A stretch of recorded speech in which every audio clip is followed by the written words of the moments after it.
Sleepy Reader here, Damien. Theoretically, this is the continuation of Sleepy Blog 87. I had every plan to continue it later that night. For those of you who've watched a lot of my stuff, you may remember 2 weeks ago, Sleepy Vlog 87, I titled it Sleepy Vlog 87.1, because in the middle of it, I heard my family coming home, and I just didn't want to deal with trying to juggle my daughter and doing a video. So I ended it, and I planned to do more, but I didn't, so I went ahead and posted it. And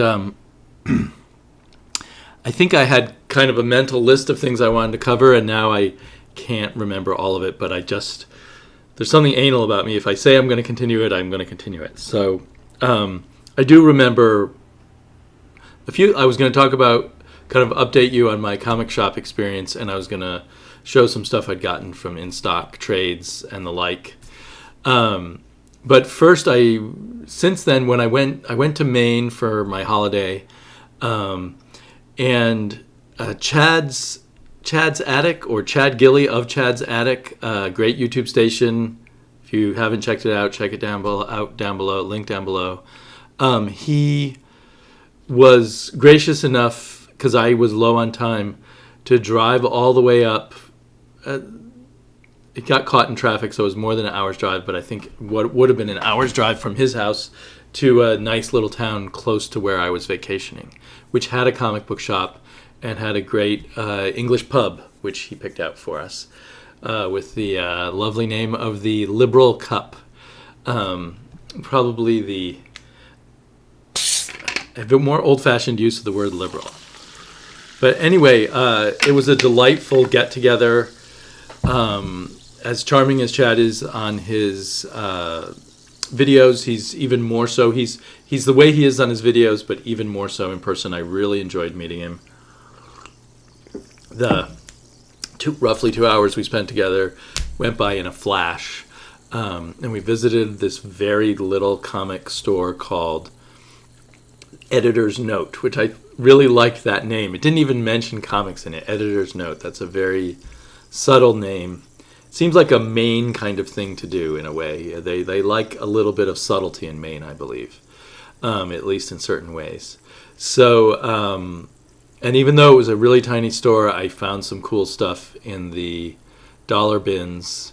They had a really complicated pricing scheme with how many you buy and what kind of discount you get. I think in the end I paid 85 cents a piece for the comics. But I got some cool stuff, which I showed on Twitter. I don't have it next to me right now to show. Sorry, maybe I'll show it in another video.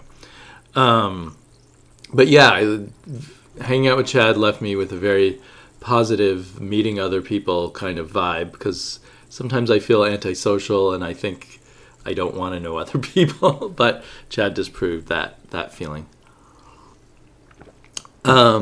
Just as I had a great time with Eric from Long Box Review. So I guess I ought to become a people person. At least if I've screened them through YouTube first. I think that's the trick. So I was talking about, I really love my new comic book store. I mean, I'm probably not getting a whole lot better experience in terms of getting all the issues I want as I was at the other store. I mean, the other store would occasionally fail me, but they had quite a bit more stuff than my current store. But I really enjoy going in there and chatting with the people who work there and the owner, and there's just a real positive vibe and I really like being in a small store, even though, again, it doesn't have all the options of stuff to buy. So, and a lot of the chatting with the owner, because he's still kind of new to the business, is sort of about the business sometimes, and about, how he's trying to figure out which books to carry and how to display them. And we had some funny chats about pricing and stuff, and he showed me his computer screen where he was, I didn't bring that down, darn it. My Thor, I wanted to show you I got a Thor artist edition. I'll have to show you that in another video. But I was buying it from him, and originally he was going to charge me $70 or something like that. And I knew there was something wrong with that those things that don't come that cheap. And he showed me the screen where where what do you call them? The only comic book distribution company that's out there. Brain freeze once again. Anyway, he showed me their screen where it said that the list price was $90. But it turns out that was, as I thought, that was the exception. They don't actually show the list price for that particular thing. So in the end, they had to charge me $120 for it, but that was reasonable. But my bigger point is, like, I'm talking with him and I'm thinking about things, and I get a 25% discount. So if I spend $200 there, they have probably made $20 or $50. So I feel like they would have to have a huge number of people like me with that discount to make any kind of profit on the store. I've started wondering what the economics are, how they can possibly make money. I understand that in general comic book store owners aren't rich, but there's got to be a way that they can make an okay living to keep going, right? And I can't quite figure it out from my, talking with him. If he pays $1.50 for this book and sells it to me for $2, how many of those does he have to sell? Anyway, so I guess that's a problem. Liking the store makes me want to support them more, actually. That word support, which kind of annoys me. You've got to support us with your money.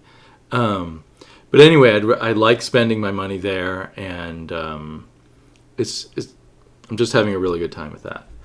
And so actually, I decided to try to buy, because I usually buy stuff at in-stock trades. I decided to try to buy, oh, here they are. I decided to try to buy more trades from them, and I bought a few paperbacks. And then I think on in-stock trades there are certain things that you only get like 30% off or whatever. So I figure I can try to buy the things that I would have bought at a lower percentage at in-stock trades with them. So this one I just kind of picked up off the shelf because I like the look of it. 1,000 Faces, and I don't know anything about it yet. I haven't read it. I'm buying way too much stuff to actually read anything. But I really like the way the coloring looked, and it looks like a period piece. So I was looking through a number of humanoids books, and for whatever reason, this one just kind of caught my attention. So when I do get around to reading it, I'll let you guys know what it's about. I assume it's French just from the names of the authors. I don't know if most humanoids books are French or whether they do Spanish books or books from other European countries. And then I also picked up Patience by Daniel Clowes, which I started to read before I was distracted by all the endless flow of floppies coming into my house. But so far, it's very promising. I think I don't like Daniel Clowes as much as I don't like him as much as his reputation says I should like him. I do like him, but at least reading this so far, and I feel there are, he's supposedly a more literary kind of writer, but there's a lot of mistakes he makes that I feel like someone who is really literary wouldn't make, if that makes sense. Like in a lot of repetition and overly explaining some things and the like, giving us too much. But I still like him quite a lot. And it's really nice to get this really nice hardcover. So another cool thing that happened to me last week, or I guess now 2 weeks ago when I was in Maine, was we traveled on my birthday, but a few days afterwards we had a very small exchange of gifts and a cake. And my daughter made me a T-shirt, a drawing of Supergirl, who's currently it's very wrinkled now. I pulled it out of the wash just a little while ago. It's her own drawing of Supergirl transferred to a T-shirt. And Supergirl's her favorite superhero right now. A lot of that's due to the DC superhero girls. You might have seen our video that I did with my daughter about that. But they also gave me the Silver Age Supergirl Omnibus Volume 1 from DC Comics, which starts, from the iconic beginning of Supergirl and follows her adventures in the Midvale orphanage. And I'm having a great time reading them with her. She's the right age now to get it. When we tried these kind of comics when she was younger, they were a little too boring. You have to have kind of patience for it. And she gets how kind of these crazy DC Silver Age plots, she kind of gets the wackiness of them and is amused by them. But she also is deeply involved in the idea of Supergirl and life in the orphanage. I'm sure she would like more life in the orphanage, the kind of thing that if Stan Lee and Steve Ditko were doing it, we'd get a lot more of that. But anyway, she's very happy with it. I would enjoy this anyway, but out of sort of comic book historyness, but reading it with my daughter really brings it alive for me. So we haven't we're going in order mostly, so we haven't gotten too far. And there really is something pleasing about the art. If you get into that DC Silver Age mode, this is very nice examples of all of that. Let's see, they list the artists in the credits, but we got a lot of Jim Mooney. Whoa, most of it's Jim Mooney. But early on, we got some Al Plastino, and I didn't realize that. It's almost all Jim Mooney. So I really I remember liking Jim Mooney's art in the Bronze Age, but I really like his Silver Age art. It's really extremely pleasing, good storytelling. So yeah, that made my birthday and my vacation in Maine, where every day we'd read a Supergirl story. They take a long time. I mean, a 10-page story will take me 3 times as long as a modern comic book. So, in the meantime, I've also, a few weeks back, got a big haul from In Stock Trades. I got this Leaving Megalopolis, the original trade, which I think started as a Kickstarter, but then was published by Dark Horse in trade. I don't think it came out in individual issues. And I've been reading, quite bloody. I've been reading the sequel to this in floppies, and it definitely made me want to go back and get this. It's very, it's like a 90s extreme kind of comic, extreme 90s superhero comic, but with something extra, that has a more Alan Moore influenced type of thing going on. And it's the side of Gail Simone that's pretty brutal and uncompromising. I do have to say I am not too partial to the coloring, but other than that, I really like this series. I got the latest, I think it's the latest to appear in hardback, of Baltimore. I'd been getting Baltimore in floppies, but I had some of the early stuff I got in hardbacks, and I decided to send my Baltimores to other people, the floppies, and buy myself it all in hardbacks. I think I bought the first issue here and then decided to wait, and that's when I decided to wait to hardbacks. Of course, these always have amazing coloring by Dave Stewart, and it's just a very, as you've heard me say before, a very satisfying pulp horror adventure series, which is something that Mike Mignola and crew are masters at. Oh, and here's something I haven't even unwrapped it yet. Pistol Whip, the complete Pistol Whip by Matt Kint from Dark Horse. I assume it's going to be a nice hardback. Let me try and open it live here for you. I still have not finished reading Mind Management. I've got the first 2 volumes in hardback, and I should get the rest. And I don't know just the idea that this was complete and big, and Matt Kint and another artist, I believe. Good quality hardback, as I come to expect from Dark Horse. I like that it's on this matte paper. The paper is purposefully yellowed or yellow, a yellowish tan color. I'm not sure if that will relate to the story. I don't really know anything about this. I just kind of liked the look of it.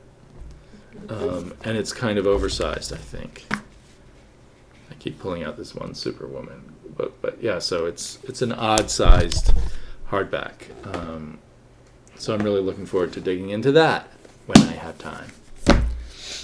And then every month or when it comes out, I make an in-stock order, kind of hold back on my in-stock orders till the next DK3, the Master Race, comes out, which I've continued to really enjoy a lot as a great sort of DC Universe, Justice League-ish kind of Elseworlds. I think it's really good on that level. It's not groundbreaking or anything, but and then I really do enjoy fulfilling one of my childhood fantasies of a comic book series coming out in hardback issues. Of course, we couldn't afford them all coming out that way, or very few of us could, but there's something very pleasurable about that. And I like these white volumes too. I've seen what the image is when all the spines get together, and I'm not that thrilled by that particular image, but I still kind of like I like those things where the spines will make an image. So that's a lot of fun. And lastly, but certainly not least, I got the re-release of Darrow and Miller's and now Stewart's The Big Guy and Rusty the Robot. I don't think I originally loved this one as much as I did Hardboiled, but I think now I kind of like it better than Hardboiled. Those were the two Miller-Darrow books that came out, I don't know when. Was that the 90s or the 80s? This came out in 95 and 96. So it's a really, as always with Dark Horse, a really nice hardback, well-bound thing. Oversized, but it always was oversized. And actually, the original, or a paperback reprint, I guess the originals were like in 2 issues or something, is a slightly different size. Just a touch taller and a little wider, and I'm not sure what that's about. Maybe there's just more white space around the edges. So this version has the coloring that Jeff Darrow was not satisfied with.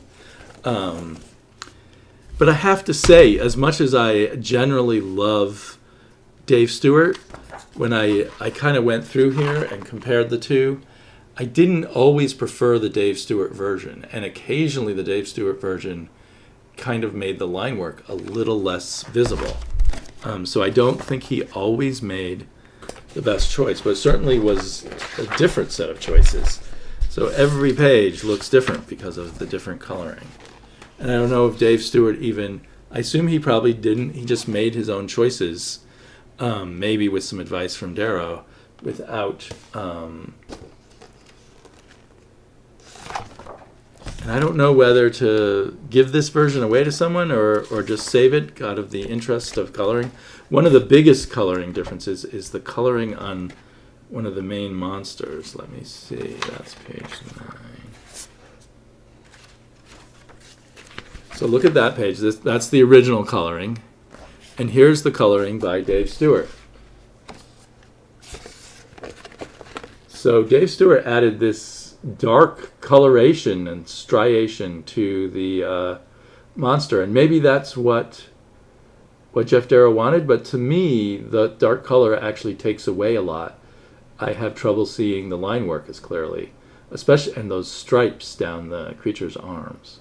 So I don't know. There's plenty of other shots where I think, wow,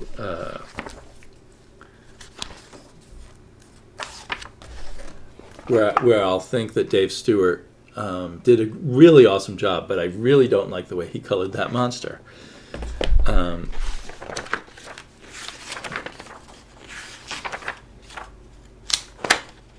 not finding the comparable pages. But so this original I think, had pretty awesome coloring. But if you're a big Dave Stewart fan or just want to get this in hardback, there's nothing wrong with this version. And I think it has more extra material at the back, or it has a cover gallery that was printed very small in the back of the other version I have, done very big here. yeah, that I've got piles of awesome stuff, and I'm overusing the word awesome. So another, and really the biggest part of my reading has been endless DC Rebirth comics. As I said, and maybe I'll link again to the podcast I was on with Eric, for me these are like potato chips or popcorn. You just can keep eating one after another. And I'm enjoying it so much that I'm getting ones that I kind of objectively think are lesser good ones, but still I'm getting them for now. And I'll try to do some more specific thoughts about them if I can get to it. But overall, along with them being popcorn and kind of there being many of them are what's the word? I said it in the podcast and I had trouble remembering it then. Decompressed. Many of them are decompressed, which is the official term for comics maybe from the late 90s up until recently, a trend where they would stretch out the scenes much longer, more big pictures and panoramic stuff, and the beats of the story would be spread out to take up large portions of the issue, and the issues would take more issues to tell the stories. It makes a lot of sense for trades, and for some stories really makes the stories better. Sometimes it just seems like laziness. And I'd say there's a mix of those two in the return to the decompression in some of these books. Some of them are not decompressed at all. But it may just be a practical matter. It's easier when you have to do 2 issues a month to stretch things out. But I almost wonder, they've kind of, people online who talk like they know what they're talking about, but may or may not, act as if this is kind of a return of power of the way Jeff Johns wanted things to be. And I always felt like Jeff Johns, or a lot of the Jeff Johns I've read, is very decompressed. So there may be a little bit of a push to be more like Jeff Johns, if that makes sense. That's very unlikely to be a specific demand on people. But, I haven't really showed you guys my other Jeff Rude, Steve Rude shirt. So another thing that I think makes it popcorn for me, but might eventually, so that I'm buying ones that I think have a lot of flaws to them, but might eventually kind of have a boomerang negative effect on it, is it does feel like almost everything I'm buying is part of the same coherent universe. And Marvel does that in some of their books, and some of their books seem totally off in different universes. And I think in the long run that's probably better. But there is something really enjoyable about a cohesive universe, and DC, and maybe again it's a very Jeff Johns thing, although I think Dan DiDio is into it too. DC is very committed to this. But what that means, I'm afraid, is they're leading up to a lot of events, because a very tight-knit thing makes for more cohesive events. Maybe the events will be slightly better than events at like Marvel, where you're trying to shoehorn in Squirrel Girl into the Civil War and Patsy Walker, a.k.a. Hellcat, into the Civil War. Those things feel very weird. It's like intrusions from other universes all of a sudden. But still, I have so many negative experiences with books and storylines being ruined by the intrusion of events and big crossovers that I really dread that. And I think that some of the weaker stories, like Batman and maybe Action Comics, they feel like they're treading water because they already know about some kind of event, and they're kind of trying to hold things in place to be ready for the event without changing too much. And it's also in the Titans, which is about the original New Teen Titans, the Marv Wolfman group back together as the Titans. They are somehow involved in the overall Rebirth plot because Wally Wood is the key to it all. But so far, they can't do very much, and I think they all wait they may have to be waiting for the main plot to be done by Jeff Johns when he's ready to come back and do some more Rebirth issues or something. So a lot of the cohesion, which is pleasurable up to a point, worries me, and I already feel like I see signs of it, that it's going to get in the way of stories and make writers kind of not just write what they would write about these characters, but kind of have to wait and take holding patterns and all that. But despite that, most of it's been really enjoyable, and there isn't nearly as much variety there as at Marvel right now. And certainly nothing compared to the indie books. And yet, so far, it manages to hold my attention and grip me, and it's just, I'm having a whole lot of fun. Even like reading the Green Lanterns book, which, really struggles to do anything with its characters. It inches along with little bits and then just repeats the characterization, and the storyline for 4 or 5 issues now has been the same storyline, and a lot of them have been that way. So by the time we get to issue 4, which is often really issue 5 because there was a Rebirth issue, it feels like, wait a minute, this has not moved along very much. But at this point, I'm still just enjoying it for what it is. And I actually really like the Rebirth logo, too, and I like the new DC logo. And the price point definitely helps. I have been able to afford more comics recently, so that also lessens my inhibition. I looked at the Marvel Now sort of teaser catalog, and there's all kinds of things that I have zero interest in, mostly centered around the Avengers. I'm sure there'll be some cool comics in there, but I just overall, the sort of big universe stuff, like the Champions is a little bit tempting, but I don't think I'll go there. So let's see. Yeah, so this Avengers stuff just goes on, and some of it just makes me laugh. Like USA Avengers, Occupy Avengers. Marvel really loves to saturate the market and try to push every button they can, I guess. Actually, I'm tempted to get back to Squadron Supreme, but I think I will be able to read that digitally, so I'll avoid the physical, because I have the Marvel Unlimited. Invincible Iron Man rebooted with this young female character is kind of tempting. I know that pushed people's buttons. They are doing a lot of characters with young female characters, I'll admit. But there's a long tradition in Iron Man of other people taking over the suit for a while. I think, there was Rhodey, and then there was... his one-time love interest became Iron Man for a while. Hawkeye is kind of tempting to me. Maybe because it's written by a woman. I do find myself very interested in comics written by women right now.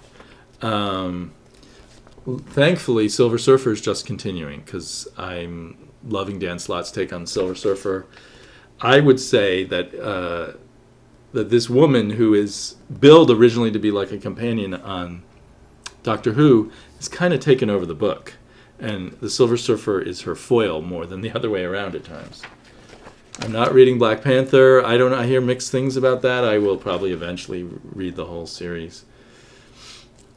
Brian Michael Bendis returning to Jessica Jones doesn't seem right. Now here, I'm very interested in the Unstoppable Wasp. I don't know who this character is. I assume it's a young girl again. But I love the artist Elsa Chartier. I have no idea who the writer is, Jeremy Whitley. But that's very tempting. And that might be fun to read with my daughter. And if you have a kid, you're reading comic books with a kid and they're loving it, that is a great feeling. And I get that with my daughter on certain books. Like Squirrel Girl, like Patsy Walker, a.k.a. Hellcat. Thor's continuing, so I will continue subscribing to that. And now, I'm talking about my mail subscriptions from Marvel themselves. And I will be subscribing to the Unworthy Thor. Thor's one of my favorite Marvel characters, although he got boring for a while. Ever since Jason Aaron's been on him and then on her, it's been a really good read. Patsy Walker, aka Hellcat, continues, and it still looks like it has the same team. So that's really cool. I should do a video about Patsy Walker. Because at first I hated it, but then I've grown to like it and see a lot of interesting things in it. Unbeatable Squirrel Girl is continuing, which is good news for me and my daughter. Moon Knight, I hope to eventually get in trade, or maybe in back issues. Daredevil has been a big disappointment. It's really been going downhill for me. I'm almost tempted by Kingpin. Again, I'll probably wait till Marvel Unlimited. Bullseye just seems like a character that I don't see where there could be much to go with him. Power Man and Iron Fist, I'm looking forward to reading that on Marvel Unlimited, and I'm kind of sad that I let that slip by me in print. And now I see this thing, Iron Fists. I need to look into this more. Kari Andrews is writing it, and I'm not sure if that's a good thing or not. The art on the cover here looks kind of cool. I'm trying to think. I don't know what Mosaic is. I don't know what that is at all. You can see, though, the ones that mostly push my buttons are kind of outside of things. My daughter and I have discovered Moon Girl and Devil Dinosaur on the Marvel Unlimited app, and we love it. So I'm almost tempted to switch to physical on that rather than waiting for the digital. I'm pretty happy now. I used to get it physically, but I'm pretty happy getting Ms. Marvel digitally. She's good, but it's just not on the top of my list. So yeah, interesting stuff from Marvel, really, but it doesn't have that cohesive package that DC does. And there's that popcorn effect and the better price and everything. It's just fun to keep picking up the DC. The only ones I'm not getting right now is Aquaman. I read the Rebirth and I left it on the table. I could almost see getting that now if I saw all the back issues. And I'm not getting any of the Harley Quinn books, just because as far as I know, they're still the Harley Quinn universe, and I'm not interested in the way they're doing that for the moment. So anyway, that's where I stand right now, and I hear my family coming home from a shopping trip. So I will be talking to all of you again soon, I hope. Bye-bye.